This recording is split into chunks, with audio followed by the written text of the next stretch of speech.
Welcome everybody, wherever you are calling in from around the world. It's great to have you join us today. This is LHH's second session of 4 taster sessions that we're offering about our Elevating Women in Leadership programs. And we hope that you're going to get lots of value out of what we share today as standalone sessions, but they give you a flavour of the sorts of things that we cover on our Elevating Women in Leadership programs. And what's great about running this session for you today is that, of course, last week on the 8th of March, it was International Women's Day. And I kind of think of it as International Women's Month.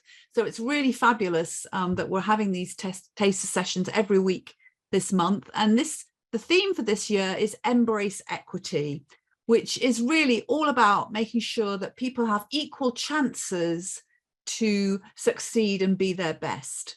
And actually, that's one of the reasons we offer women-only programs. Sometimes we get questions around, why do you offer women-only programs? And the reason we offer those is absolutely to embrace equity, is to try and help even up that playing field so that women, as well as men, have as much opportunity to be successful and to get ahead in their careers as they'd like to. So this is very much the flavour of embracing equity today with the sessions and the programs that we offer. I'd like to introduce us now. So we have 2 of us on the call here today. So there's myself, Mary Gregory. I'm a facilitator and executive coach who works as part of the delivery team on the Elevating Women in Leadership program. We also have my wonderful colleague, Maureen, as well. So Maureen will be stepping in and sharing some of the different elements that are coming through the program as we go through. But let's move on and just give you a sense of where we are all at in terms of the taster session. Some of you may have joined the session last week, which was all about career activism and how you can be in the driving seat of your career. And today we're all about strengthening confidence and resilience, a really important element of being effective and successful, not just as a leader in the workplace, but also in your lives as well. So there's useful content that comes through our programs that won't just help you at work, but they'll also help you with your whole lives as well. Next week, we'll be looking at leading with impact and brand. And then the final session that we're running within March is adding strategic value. So how can you step up as a leader and look at things from a much more strategic perspective? But let's move into thinking more about what we're going to be covering and what we're covering in this session today. So it is a taster session. We're going to give you an overview and hopefully develop your thinking around the particular topic of strengthening confidence and resilience. You will find that you've got a worksheet. I've got a copy of it here. If you can see, you should have a copy of the worksheet. That's there for you to complete after we've completed the hour's session today, or you might want to start making notes on it as we go through the session. Also, we encourage you to reach out to a colleague for individual support. So during our programs, we put people into buddy pairs. So you've got a chance to really develop a one-to-one relationship with somebody who can be like your thinking partner and a stand for you, and you support each other. We would suggest a great way to follow up with the thoughts and ideas and development that might come through for you today is to connect with somebody and follow up with some individual support and connect with a colleague. And finally, we are following a webinar format today. So we're not going to have any breakout groups. What we are going to invite is we have got some polls coming up, and we've also got the chat function, which I can already see is very busy.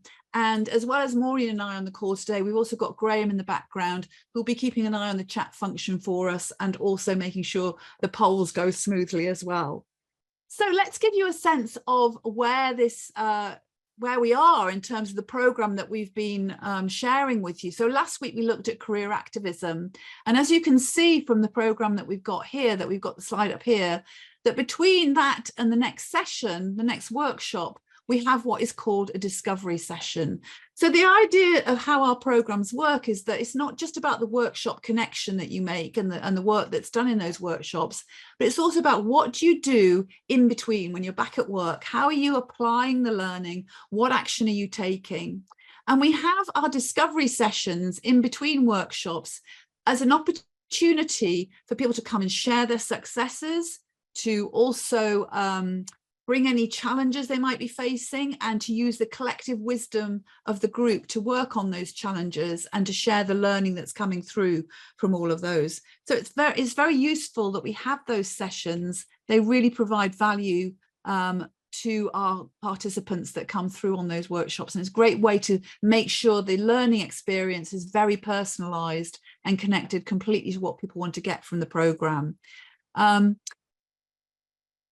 Here's a slide just to remind us of the fact that our discovery sessions tend to be in smaller groups. They are about sharing successes and progress, and they are about making sure that you have any personal challenges you're facing, you get the support from the group, and you get some group coaching as you progress through the program, helping you stay on track and deepening your learning.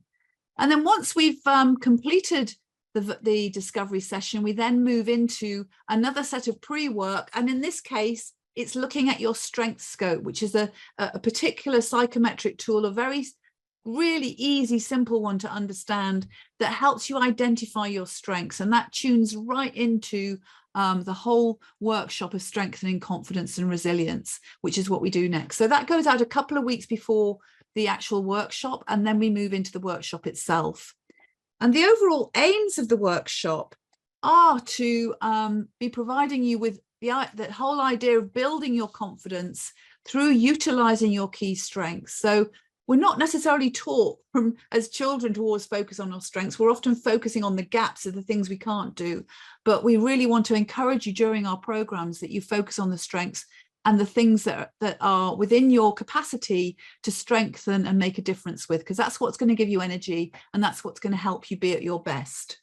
We also spend time understanding your resilience and some of your resilient strengths to enhance your leadership skills so you can be the best leader that you're able to be when it comes to thinking about your individual strengths. And then also, because this is looking at confidence, resilience, we cannot ignore mindset and beliefs and how they affect us and how they can undermine or empower us. So we spend some time looking at those on that particular session.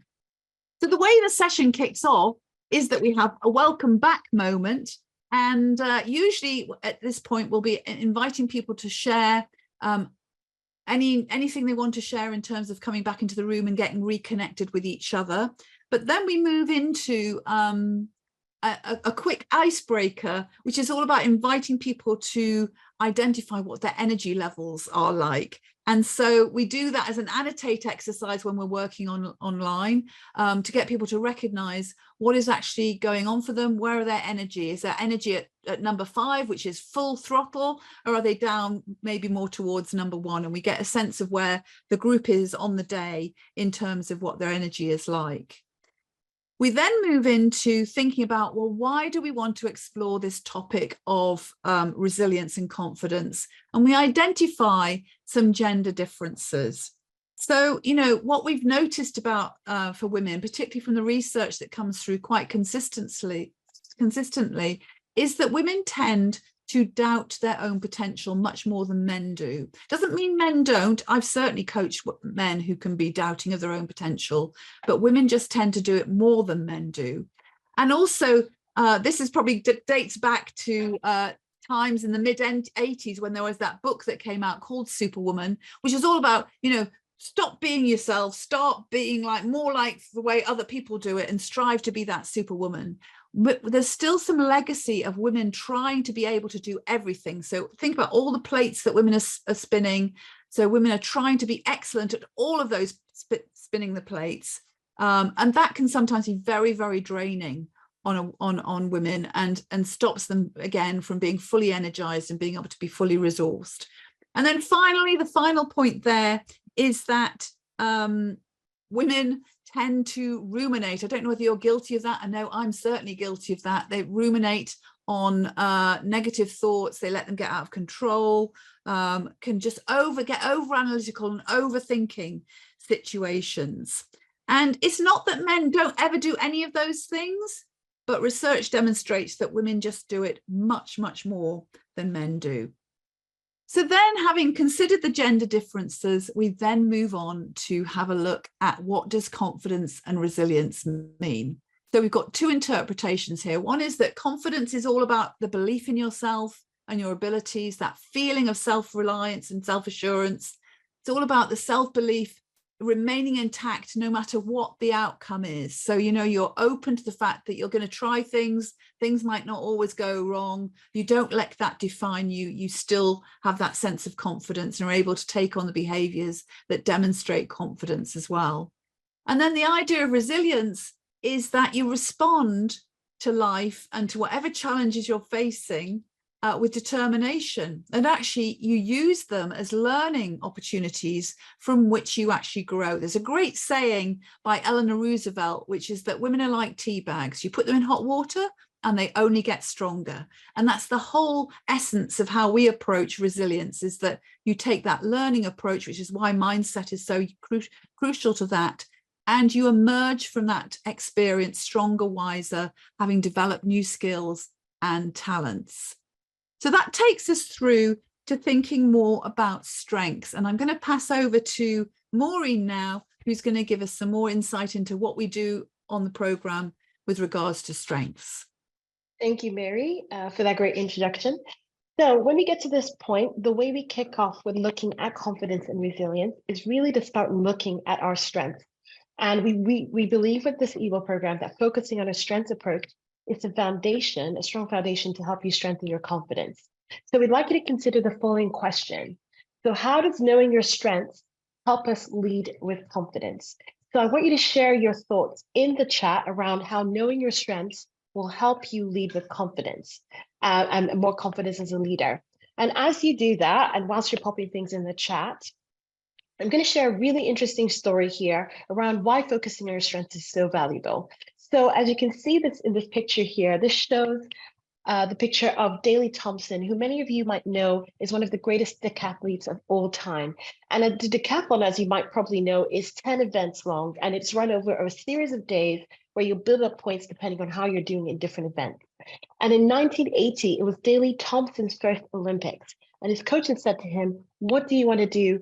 How do you want to approach the training for this?" And Daley Thompson said, "Well, you know, I actually want to focus on the 1,500 meters because, you know, as you might not know, may or may not know, Daley Thompson was quite a stocky guy. So running was not really his thing. And so it's like, let's focus on this because 1,500 meters is my weakest event." And his coach said to him, actually, "You know what? We're going to do things slightly different here. And what we're actually going to do is we're going to focus on the other 9 events that you're strongest at. And we're going to see if we can do even better in those 9 events rather than focusing on that, the weakest event." And that's exactly what Daley Thompson did. And consequently, he went into the Olympics and the 1,500 meters was the last event. And by the time he got to the 1,500 meters, he'd already built up enough points so that he'd already won the gold medal before he even started his weakest event, the 1,500 meters. And so all he had to do was get around the track because he already won the gold medal. And so we're telling this story because, as you know, we tend to focus on our weaknesses rather than our strengths to improve. And actually, whilst you can't completely ignore your weaknesses, so it's at the end of the day, Daley Thompson needed to get around the track. What we know is that there are still some really good, strong reasons as to why we should focus on our strengths. And that's the approach here. So my story is, the point of the story is to highlight that we can spend a lot of time and energy focused on our weaknesses and not enough time stretching and strengthening our strengths. And as long as when we do this, as long as our weaknesses don't stop us getting around the track, we will be able to win and by focusing on our strengths. So that's the point of the story. Great. And we've got some great things coming through the chat here, which really surmise what you've just said, yes. Maureen. So a couple of things, like knowing your strengths means you know where you can be effective and of value. That's from Harvinder. Marianne, you can put your strengths to good use to tackle whatever challenges you are facing. Yeah. Claire shared her strengths. She's a good listener, communicator, calm in high stress situations. We've got so many comments coming through. It's wonderful to see what's coming through there, and all really good illustrations of why strengths are useful. Yes, thank you so much, Barry, for highlighting that. Those are really great points there and great answers as to why we should be focusing on our strengths. And just to build on that, so just going to the next point is that actually, let's define what strengths mean. And strengths are actually qualities that energize us. And so it's recognizing it's a combination of two things. We're good at them and they also energize us And this is what helps to contribute to our personal growth and lead to peak performance. So it's recognizing, sometimes we can be good at things, but they don't energize us. So the key word there's that energizing piece as well as us being good at it. And so when the going is good, that if it's strength because it makes you feel successful. So can we go back to the previous slide, Mary? Thank you.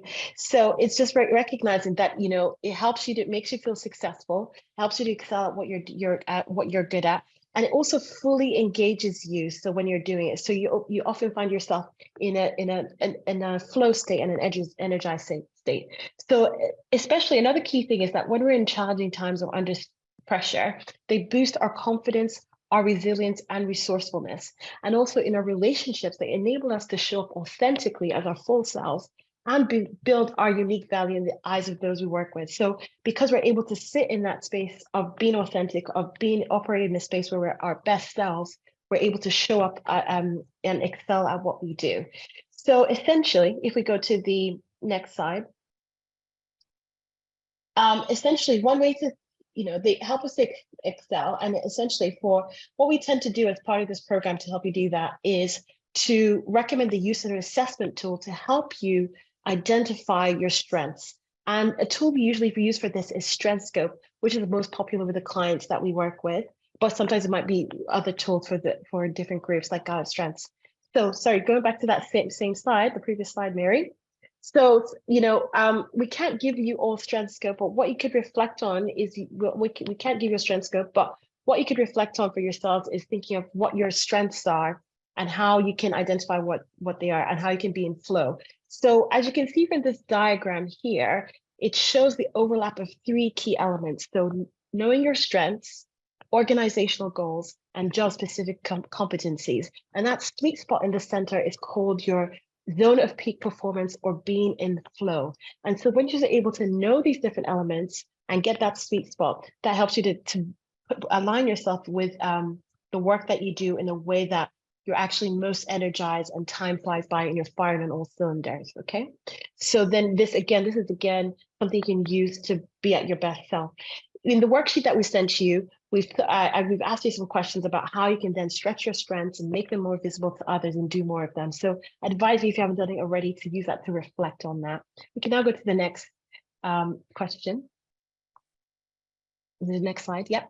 And so you can see here as well, this is an overview of the StrengthScope assessment, a report that we get when people do that. And you can see here actually what happens is that it highlights in purple what a person's 7 signature strengths are. So these are what you're most best at and also what energizes you. And then you can see then that there are actually 24 strengths in total that are distributed into 4 different clusters. So there's the emotional cluster, which you can see, which is more about how you express and manage your emotions. There's the relational cluster, which is more about building relationships. There's the execution, which is about results, delivering results. And finally, there's the thinking cluster. And this is more about how you gather and use information to make decisions. So it's about also familiarizing yourself with these different clusters, recognizing where your strengths lie within those clusters, and then also recognizing how you can align the work that you do with the things that you're strongest at. So this is a really helpful report that you get as part of when you do this report as part of the program. Okay, we can go to the next slide.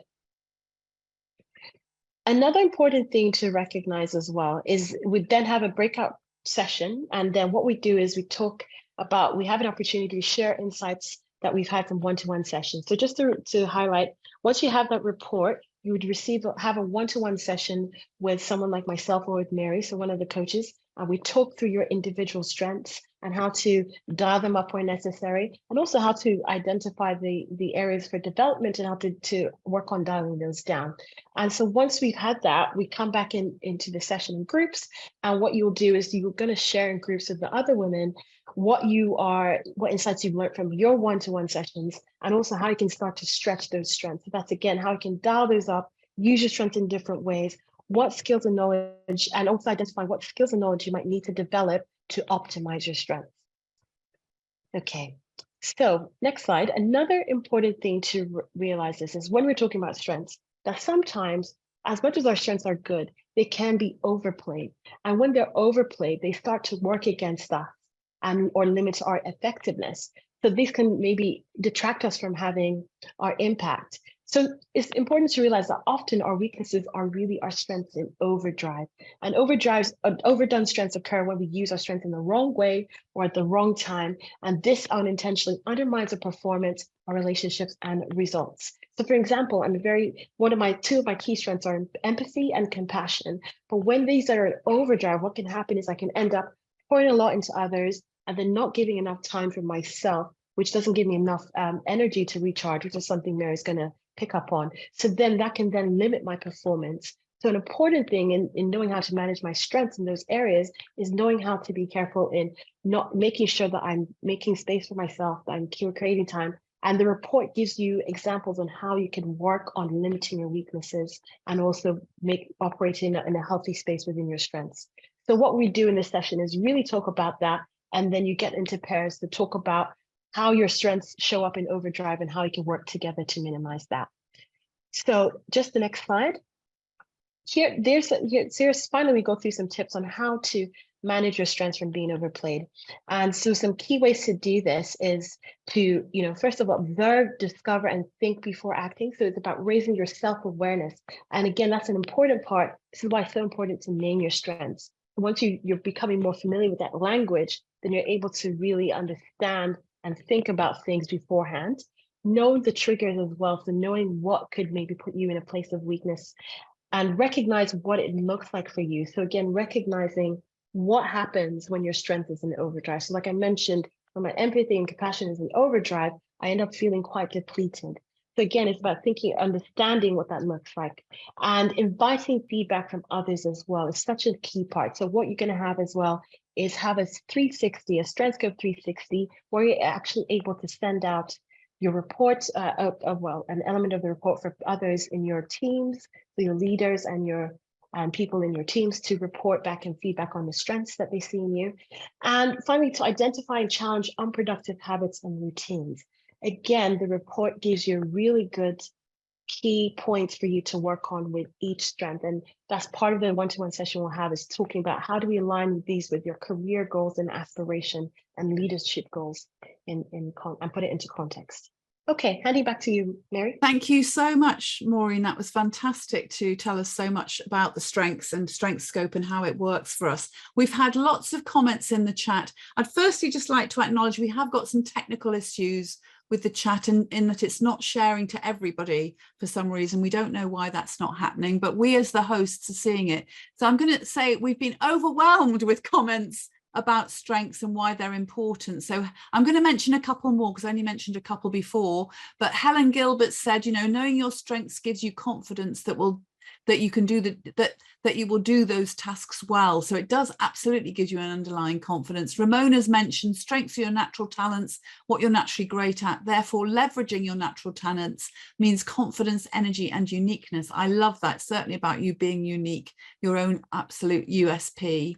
And then knowing your strengths from Annalise, Elizabeth Wally, knowing your strengths can help to build teams around you that have other strengths and that you don't have. That is so, so true, because we can't be everyone to everything. It is a case of play to your strengths and then find other people that you can work with who have strengths that you may not have strengths in. So some really good observations, some really good input there, and thank you so much. I also am going to mention the worksheet because some people are asking about the worksheet.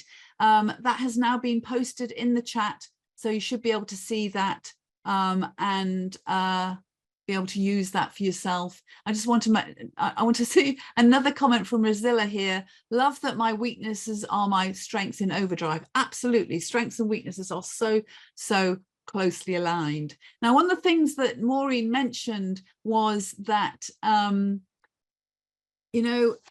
your strengths, when you're playing to your strengths, you feel energized. So I don't know whether you can notice, but one of my strengths is enthusiasm. And therefore, being on a call like this and running a session like this absolutely plays to my strengths. So I feel very energized running this call.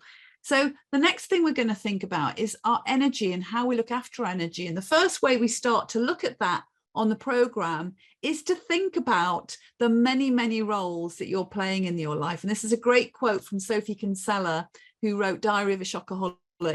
And like most of us, I'm juggling about, oh, hang on, I'm just blocked out there. I'm juggling about 52 roles in life, wife, mother, sister, friend, author. Sometimes I feel a bit multiple personality. I'm sure many of you can relate to that. I know I can relate to that. And certainly when I was bringing up my daughter and things, I could definitely relate to that, working as a parent and a partner and running my business as well.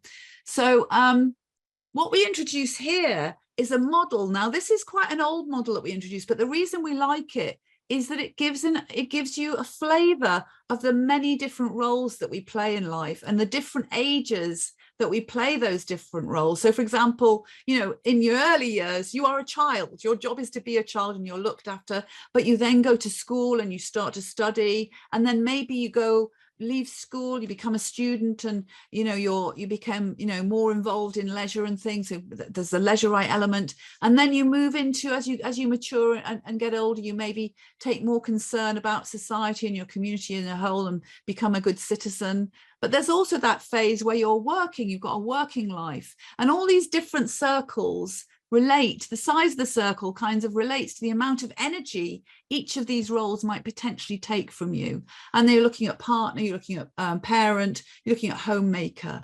And they also talk about the different stages that there are in your life, from exploration, establishment, maintenance, and disengagement. And we thought it'd be useful to run our first poll now. And so we're going to put a poll up for you. And we're going to invite you to say which life stage do you consider yourself to be at the current time. So just fill that poll in and we'll just see what the current trend is in this group. So if I say for myself, so disengagement is a bit of a loaded word. I'm moving towards the end of my career. So I'm thinking much more about the legacy I want to leave, about making sure I have plenty of time to balance all the different interests that I'm developing for the next stage of my life as well. I'm not disengaging as an individual. I will never disengage from contributing to this world and contributing to society.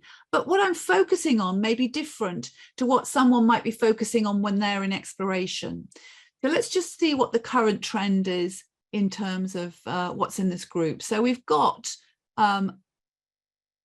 almost over 80% checking in. The trend at the moment is that most people in this group are at the establishment. You're just in establishing your career. So I'm just going to so we're just sharing the results there. You can see that majority of people, you're at that establishment phase, followed closely by maintenance, and then some exploration, and then finally disengagement, which is more about, you know, legacy creation, I think, at that point in your career. You're thinking about, what do I want to leave behind? So those are the different stages that people are at in this group. Let's then think about, why do we bother to look at all the different roles that we take? Well, one of the activities that we do during the program is to invite you to think about, how is your work and life and your life balance, and overall thinking about the different roles that you play, how is it currently for you, and how would you like it to be in 5 years' time?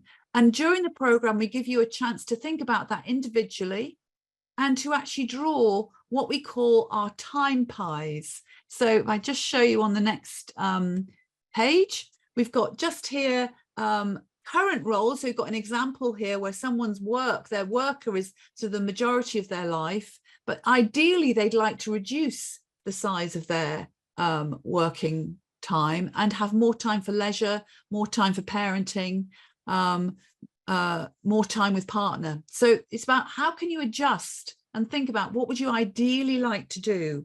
And that makes you think much more about, what are the things in your life currently that are energy stealers? Where are you having your energy stolen? Where are you giving too much time to something? And what can you do to try and trim that, so you can give the time that you get back from that into other areas of your life and move towards your ideal role? And that's an exercise that we do both individually, but also you have a chance on the program to share it in small groups as well, as to where you are. So you can actually put in place some real action that you can take on the back of it. Then we move into thinking a bit more about boundaries, because when we sometimes lose time, it's because we're not actually setting really clear boundaries for ourselves. And one of the things we encourage you to do is to think about, Where is it easy for you to set boundaries, and where might it be more difficult?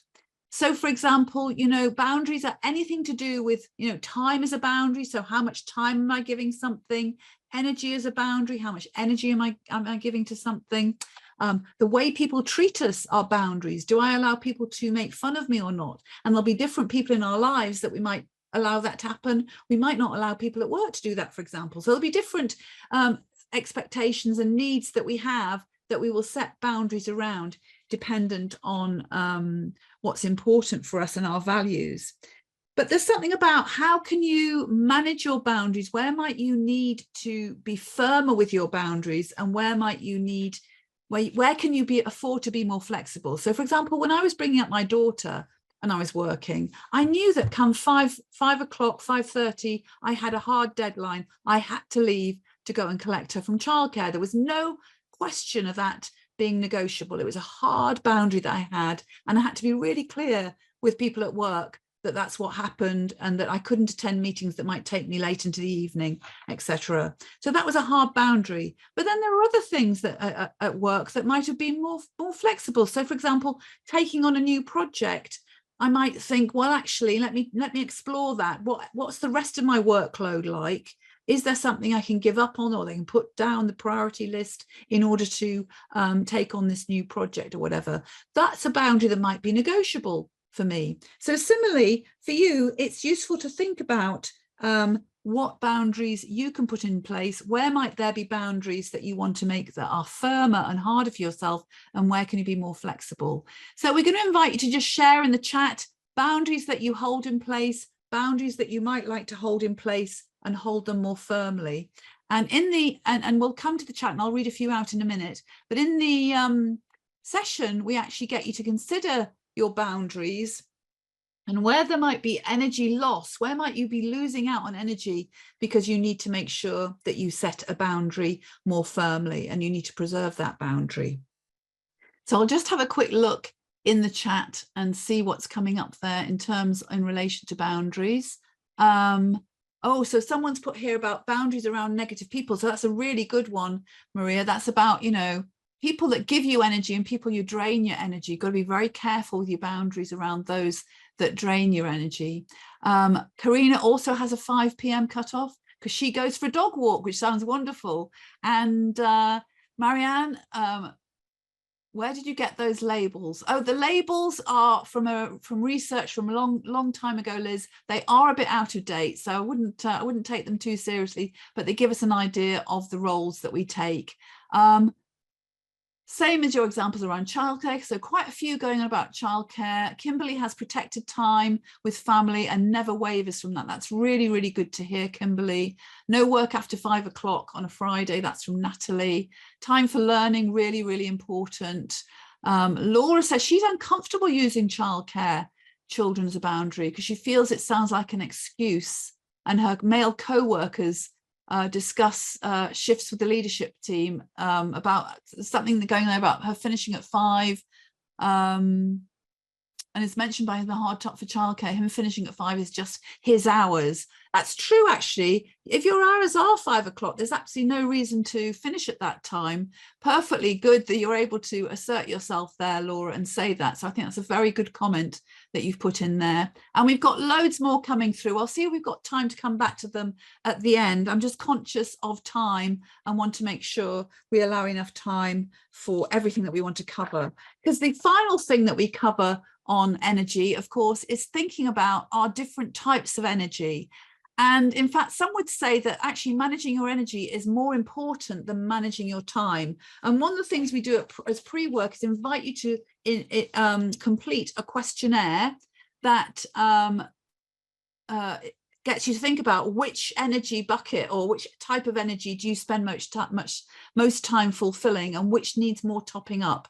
So the intention is you've got to keep your energy topped up. Which is the one that maybe you neglect and you need to make sure you keep topped up? So maybe pop that in the chat as well to say which is the energy that actually you need to pay more attention. Is it to do with your spirit, so how much you live in tune with your values, connect with the bigger picture? Is it about your emotional awareness, expressing your feelings? It's about your physical energy, making sure you look after that, and also also your mental energy, that you give yourself enough stimulation and time to keep stretching yourself mentally as well. So those are all ways of topping those energies up, but let's put those in the chat. And as we're doing that, I'm now going to move us through to the final slide, which is you get a chance to discuss all this with your buddy and review and reflect on how you can take action to make sure that you keep a balanced approach to keeping your energy topped up. Now I'm going to hand back to Maureen, who is going to take us through the next part of the session, because we're now at lunchtime on the day and we're moving into the afternoon. Thank you very much, Mary. That was a really great covering of that section, and especially the piece around the boundaries and energy management. It's so crucial, and a really great setup for the next part, which is about mindset and belief. So essentially, with this section, this is connected to our Elevating Women in Leadership study at LHH, which has found that women actually who are very successful in advancing differ markedly in their mindsets and their beliefs. So essentially what they tell themselves. And so this part shows that actually women who are successful in their careers hold the belief that there are no barriers for themselves. So they might have been factors all around them that could have prevented them from success, but they didn't let that get in the way of their own beliefs around what they could personally accomplish. So it's about really thinking about what your attitude is towards the two things highlighted on the screen. So when you have feet setbacks and when to let things go. And it's worth thinking about whether you have beliefs or mindset that might be making it harder or easier for you to live up to your full potential of who you are and what you can accomplish. So the reality is we walk into these situations every day. And we walk into different situations every day with mindsets that can be unhelpful. So we can be thinking things like, this meeting's a waste of my time. I'm out of my depth in this conversation. I'm terrible at a terrible presenter. And already when we're thinking these things, they're already having an impact on our confidence and our presence and the perceptions we shape in the eyes of others. So we have a number of beliefs that may be helpful or unhelpful. So for instance, even thinking of myself, I've been brought up to believe that the value of hard work is nothing is worth doing if it's not done well. And this might lead me to have a strong work ethic, which is good. However, it also leads me to strive for performance and perfection and put too much time into things that don't require as much effort, which comes at the expense of doing other things and be more strategic, which is another element we talk about later on. So this, again, is about identifying what your mindsets might be and beliefs that might be getting in the way of you progressing successfully. And so some of the unhelpful mindsets and beliefs that we're going to go through, thanks for putting this. So an example here is the thought of, I've been getting away with it, but I'm bound to be found out soon. And this thought links to the mindset of imposter syndrome. So this is a famous feeling of feeling like, oh, I'll be found out. I'm not really who I say I am. And it's typical when we take on a new job or opportunity, but it can also happen at any time, especially when we're going to a next level. So, I can find it sometimes when I'm working with a new client or I'm starting or a new project, I'm thinking, oh, can I really do this? Am I really qualified to do this? So this is a common one that we can have. Another thought we can have is, thinking I'm not good enough and there's no point in trying. And so this thought and belief is related to putting yourself down. So thinking you're not good enough. And again, this is something that can be so common with us as women. We're so good at really cheering people up, others up, people in our lives and really encouraging them, but we're not as kind to ourselves, and we can have an inner critic. It's about learning how to name that inner critic within us and know how to start to replace that with kinder words, to be gentle and kinder with ourselves. Another thought that we can have is, if I don't do things perfectly, then I fail. Now, this is a perfectionist mindset, and this is when you're trying to be like, I need to get everything exact. The trick is to actually strive for excellence versus perfection. So excellence allows space for failure and allows space for lessons to be learned, whereas perfection doesn't. So it's replacing that mindset with a mindset of excellence. Okay, then another thought is, what if it all goes wrong? So this is an excessive worry approach, and it's successfully this whole thing of doomsday, like, oh my gosh, if it goes wrong, I'm doomed. This isn't great. So, so this can happen again, especially when we're going through really stressful times. Okay. And so it's about, again, learning about how can we learn to manage that, to control our thoughts, or to have positive things around us to remind us of how to think. Then another thought is I need to know in advance that my actions would backfire on me. So this is intolerance of uncertainty. So this thing of trying to control things and having anxiety about not knowing, wanting to be fully prepared and not caught out. But again, this is unrealistic. And so an important way to address this is having a mindset of using the locus of control. So really identifying what is it within our circle of control, what is in our circle of influence, and let go of what isn't, but really think through what can I take control of and what do I need to let go of. And finally, the thought of I can't ask for help. But this fear of showing weakness and not wanting to ask for help or admit difficulties. And again, this can be linked to that perfectionism kind of mindset. And it doesn't help us, it doesn't do us any favors, it increases our level of stress. So again, it's about thinking, how can we replace that and allow ourselves to be vulnerable and be authentic with where we are. So we're now going to do a poll to see if any of these resonate with you. And so we're going to share that now. And as you can see, it's come up. So as I've explained the different ones, I'd love you to just, note down which one resonates with you and how you show up sometimes. Like I said, we all have it. We all have elements of unhelpful mindsets and beliefs. Okay, so just seeing, just off the bat, the scores are still coming in, but I can already see that imposter syndrome is scoring quite highly, which is again very common for a lot of us. And then also seeing, things like perfectionism, excessive worry. We're just waiting for some more votes to come in. But these can be really, like as I've mentioned, these are very common, especially, connecting it to just even what Mary was sharing about our role as women, and that things of where we can be juggling so many things. So we can feel this internal pressure, it needs to be perfect to everything. So the full results have just come through and we can see, yes, that imposter syndrome is the highest. So again, that thing of questioning whether we're good enough, whether we can bring all that we have to the table. So again, that's common. And then perfectionism and excessive worry coming in close second after that. And then putting ourselves down as well, we can see that.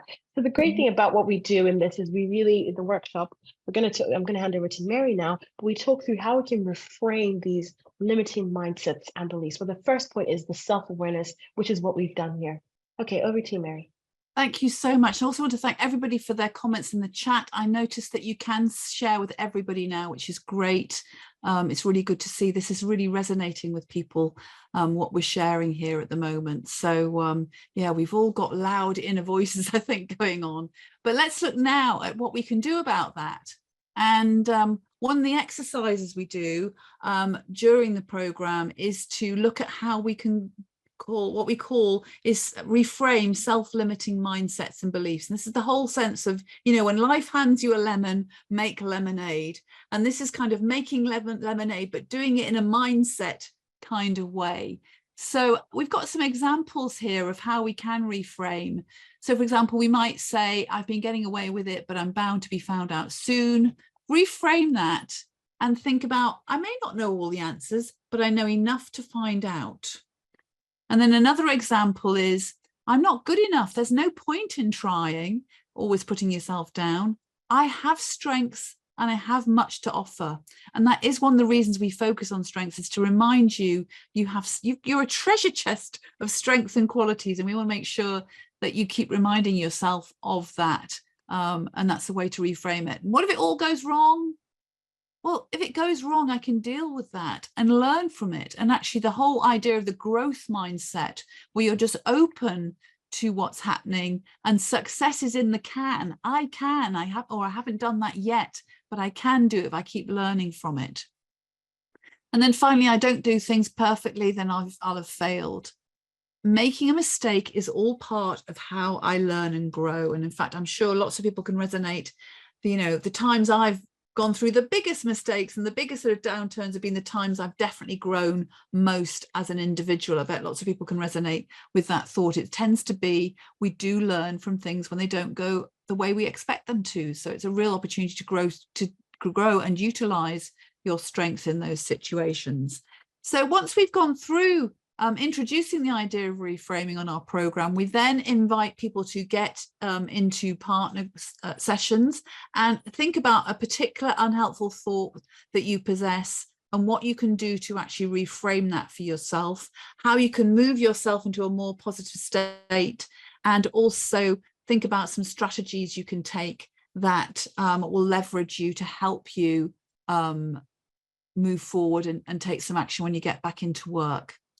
And that kind of brings us almost to the conclusion of this day on confidence and resilience. The final piece is that we invite people to go into buddy conversations. So throughout the program, you are split into pairs with a special buddy, as I mentioned at the beginning. And this is somebody that you will get to know pretty well as you go through the program, and you'll share your learning and support each other and share whatever challenges, almost become co-coaches for each other. So the final part of the day is going into that buddy conversation.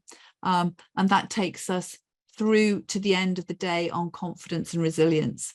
So that kind of concludes our taster on this session. I'm going to just remind you before we go into question time, I'm going to just remind you that the next taster, which will be happening next week, is on leading with presence and impact, where we invite people to do a 5-word activity, and you'll hear more about that when you join that session next week. And you'll also hear more about buddy conversations as well. But we do encourage you to connect with a partner. Whatever you've taken from today, make sure you connect with somebody, and that will help you with your learning and development. And we hope that will be of value to you. So that's really all we're going to say for now. We're now going to move into taking questions from people. So I'm moving us back onto the screen. Thank you all for the rounds of applause and love hearts that are coming up. That's really good. I know that we've got a few questions, so let me just have a look at that. So did you want me to read them, Mary? Yeah, okay, Graham's going to read them out. You talked about your strengths. Which strength finding tools do you recommend? So we recommend Strength Scope, which is, the reason we recommend that is it's just a very simple tool, but it also very visually represents your strengths, and you can see from your standout strengths what the things that you're really good at, but you can also look at what we call bubbling under strengths, which are the strengths that potentially you might want to keep developing and growing. So that's this tool we recommend. And is that accessible outside of this webinar? Sorry, can you say it again, Graham? Is Strength Scope something that is accessible outside of this webinar? It is accessible. You can come to us for Strength Scope, and we certainly have it as part of our program, but Strength Scope are a standalone organization as well. So if you look for them on Google, you'll be able to find them. On the life stage model, why does the career breadth or maintenance come after career depth or establishment? Well, I guess what it's talking about in terms of those career stages is that you are building your career initially, and you're doing a lot to develop deep expertise in whatever area you might be, or knowledge and understanding. And then as you move into becoming more of an expert in that area, you may well just be maintaining. And I can only give my example as a coach. So as a coach, initially in the early years, I had to do all sorts of training and development to understand the whole nature of coaching, to develop those skills. Now that I'm fully qualified and experienced as a coach, what I still do a lot of in-depth study, don't get me wrong, but it is about fine-tuning and refining my skills much more, which we refer to as maintenance. Last question I've got is, somebody said, I find it hard setting boundaries with compassion and not hurting anyone's feelings. What advice can you give on how to manage this effectively? Okay, so there's a couple of things here. First of all, I would say, and you might have an opinion on this as well, Maureen, so I'm conscious I've just answered all the questions. Okay. I'm sure you've got things to say, so I've taken over a bit here, but I'll just say my 2 pence and then I'll pass to Maureen.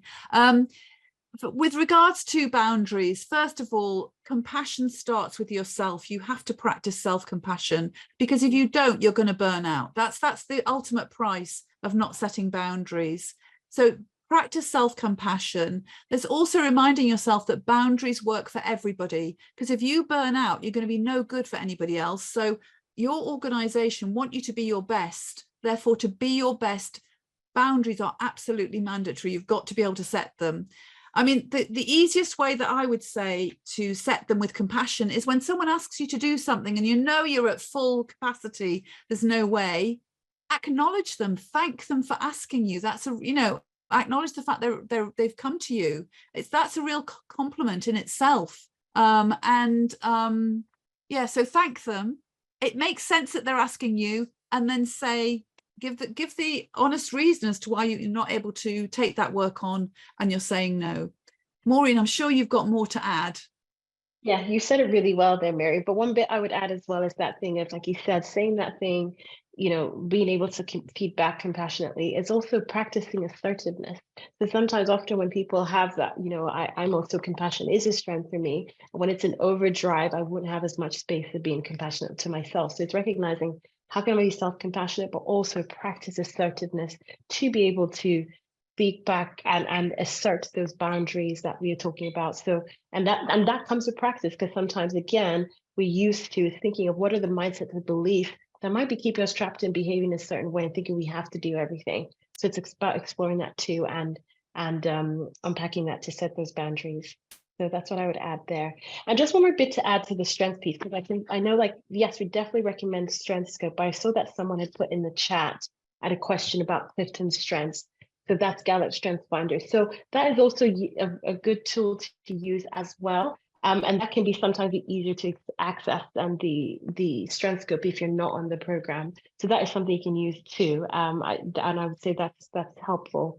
And I think some of the programs we do might use that, but essentially, like as Mary said, we recommend strength scope, but you usually need someone to basically debrief that with you. Essentially. Yes. One final question, which is, how do we align the strengths we feel we are strong in versus what others identify what our strengths are when there's a difference? Good question. Yeah, I was going to say this comes. I was going to say this comes down when we do the report as well. So it does that for you. So this is again why we recommend strength scope, because it gives you that capacity to also then see what other people are saying and see how that compares with how you're assessing and naming your strengths. Anything you wanted to add there, Mary? Yes, just to say that you get the 360, and that tells you how basically the 360 is all about how visible your strengths are. And it's really useful, because if you know that you're strong in certain things but other people aren't seeing them, then it's time to either have a conversation with them about your strengths and how they're coming through, but also maybe thinking, what do I need to do to make sure my strengths do become more visible to other people as well. There's another one mentioned here as well, which is Gallup Strengths Finder, which again is a very good tool. Yeah, it's the same. I prefer Strength Scope because I think it's much simpler.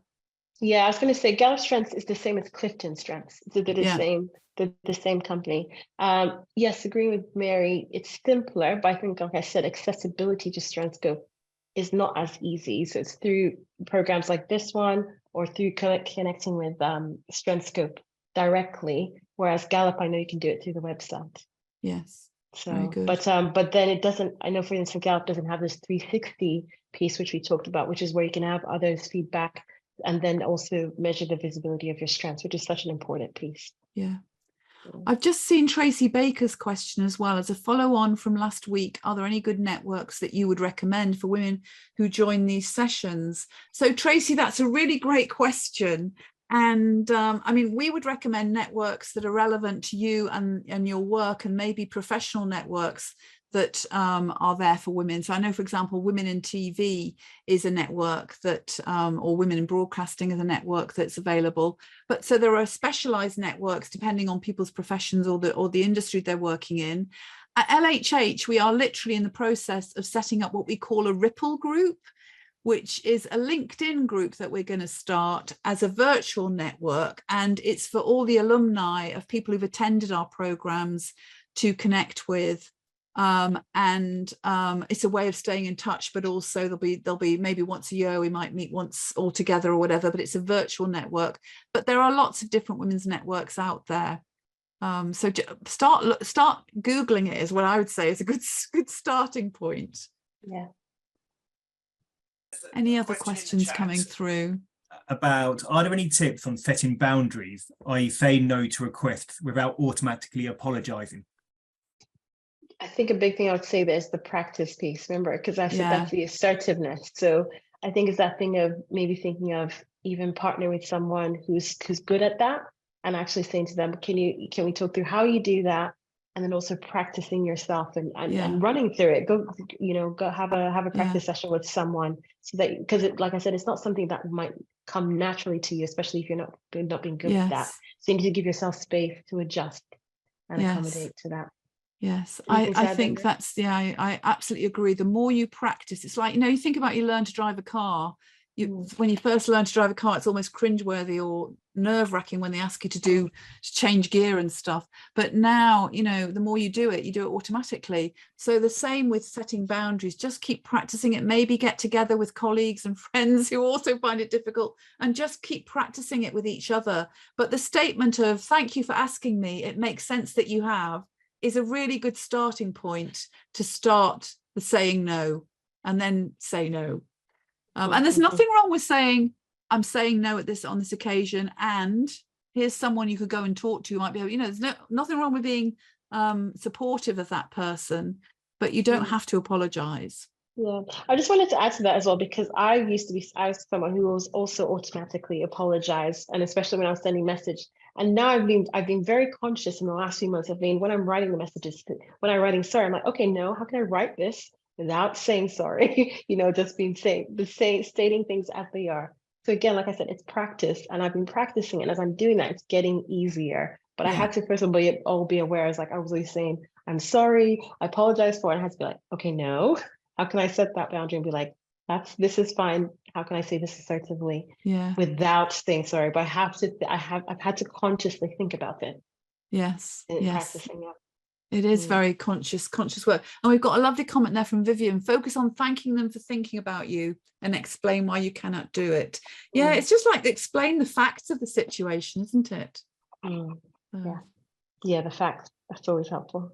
Okay, so that brings us up to 2:00. So our time is at an end. I'd just like to thank everybody for being involved today. We are putting up a final poll, which is our evaluation. So we'd really appreciate you completing our evaluation, just to let us know how we're doing on these sessions. Because obviously every time we do them, there's different groups, there's different circumstances. We want to make sure that we're giving you the best possible value that you can get from these. Yeah. So far, we're hitting the mark, which is great news. Yeah, that's indeed. Yeah. Thank you very much for your involvement. And sorry, apologies again for the technical challenges at the beginning. I'm glad that you all got to see each other's comments towards the end. Yes, indeed.